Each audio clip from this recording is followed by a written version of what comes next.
Welcome back into the Sports Source. This portion of our show is brought to you by Madisonville Marine. The East Tennessee Fishing Show is going on until 5 p.m. this afternoon at the Knoxville Expo Center.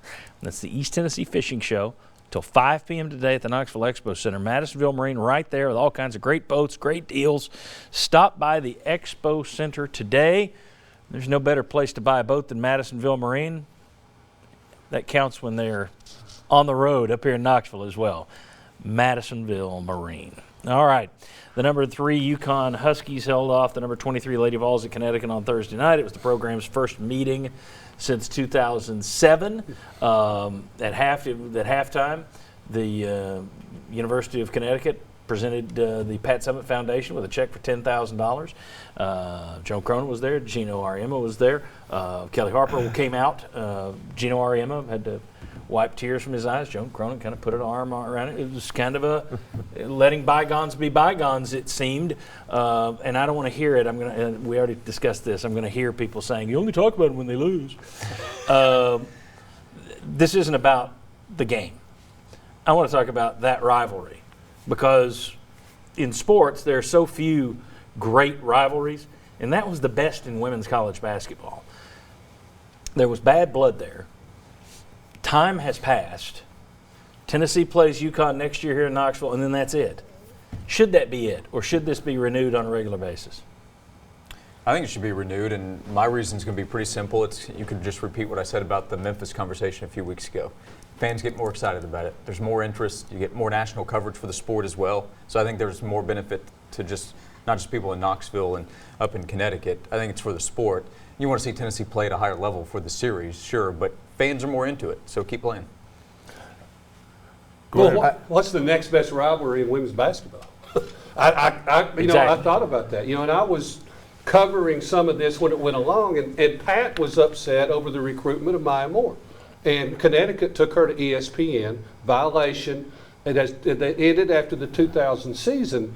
But, it's time to let that go. Yeah, they do need to play, and Tennessee needs to elevate to that level. And I think playing is, may be wrong, but look at what Rick Barnes is doing with his scheduling. One, that helps you get in the tournament, but two, I think it elevates your program when you play the big boys. And Tennessee, they're on an upward trajectory, it would seem, with Kelly Harper. Now, they've played a pretty easy schedule, but they've still been better than I think most people anticipated. I think they're on the right trajectory. I think it helps the program if you get back in there with UConn on a regular basis.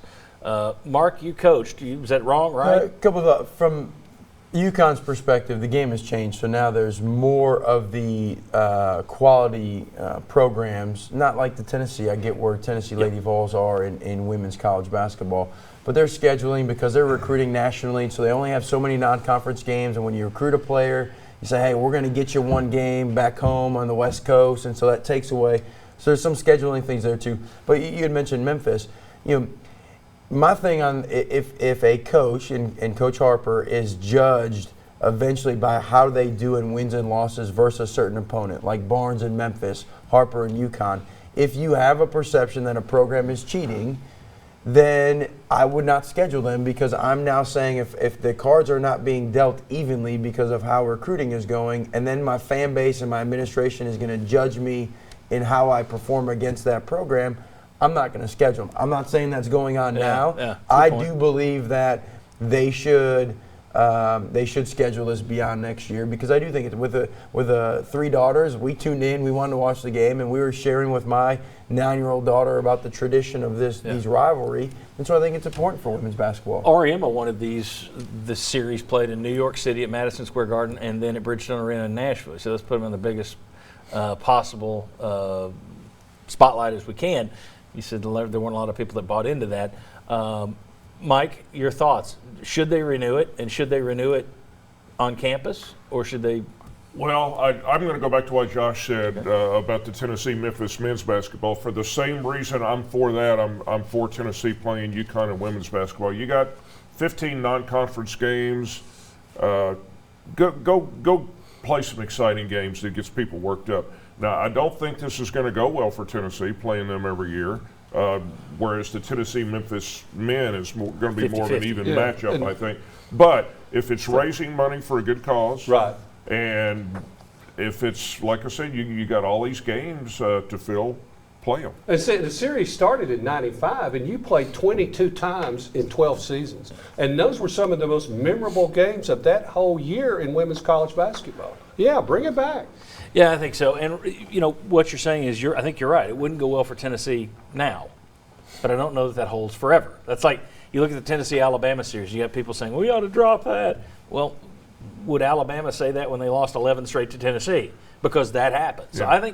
I don't think Tennessee, with its pedigree, is going to stay down forever. So my guess is, and who knows what happens with UConn when Oriema finally retires. So, yeah, I say play it again. I think it's good for women's college basketball. I think it's good for both programs. And if Tennessee was looking to dole out punishment to UConn and say we're not going to play anymore, you did. It's been a while. You're on your second coach since Pat Summitt retired. And if I'm Tennessee, I'll play it on campus. On campus. Okay, there you go. All right, when we come back, what are we talking about? Oh, a path to the NCAA tournament for the Vols. You know, last week I asked if we're writing them off too soon. They went out and played pretty well against Kansas. So next we're going to show you the schedule, and we're going to say, all right, what's the path to an NCAA bid for a 12-7 Tennessee team? Come on back.